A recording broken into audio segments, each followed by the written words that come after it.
Hello everyone, Sarah Moyd here, and today's video is called Captive Be Free. Set your true self free, arise and soar. So far we have laid a lot of groundwork on setting your inner self free, and that true freedom comes from the inside and right thinking, and that wrong thinking can keep us in bondage.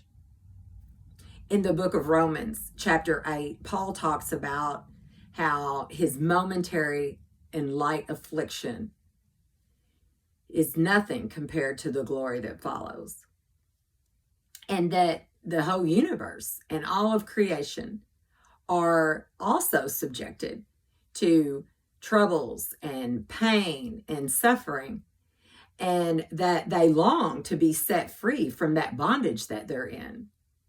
And that the children of God have that same inner struggle. But we also have a hope because the Holy Spirit is within us trying to set us free.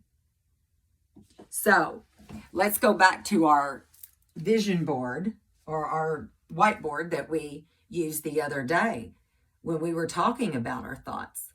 We can think about our thoughts as a channel that our true source can start setting us free with right thinking.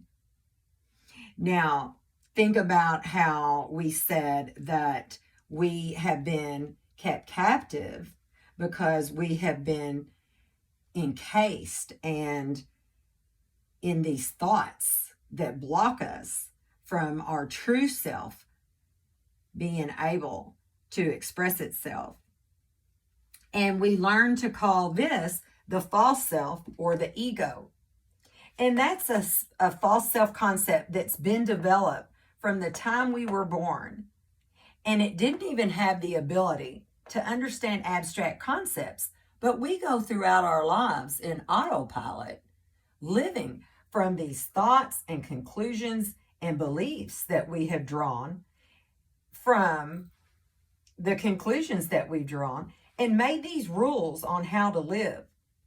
Now, this false self or the ego, for the sake of this video, is going to give us some flack and give us a hard time when we start challenging these thoughts that have kept us in bondage for so long. Because if we start questioning that, then the false self or the ego dies, which is what the true self really needs. But this thing can be really tricky. And so it's going to look like it's out for our best interest. It's going to be on the lookout for evidence to keep us from getting hurt, or to see if it thinks that anybody is going to attack us or prevent us from getting our needs met.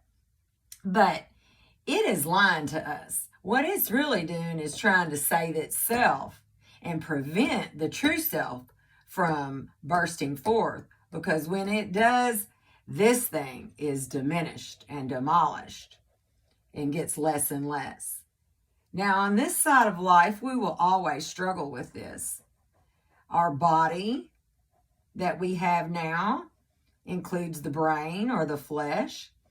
And so we need it to live and survive in this world that we're in, that is broken, which is part of the problem, or is the problem. But God promised us to give us a glorified body. And then this will not be a distraction for us. So I just dare you and challenge you with the 4th of July coming up and all that it symbolizes to break free from those old thoughts that have kept you in bondage. We can think about understanding and recognizing and identifying those thought patterns within ourselves as ammunition. Because when we can see it coming, we can know that we don't have to believe that distorted belief pattern anymore. That we can make decisions based on what we know instead of how we feel. And little by little, we will gain momentum, and it will increase our faith, and things will keep getting better. And we'll know not to panic or freak out whenever we face all kinds of troubles or that inner struggle within us. One of the emotional reactions that might really throw people off is the sense of guilt.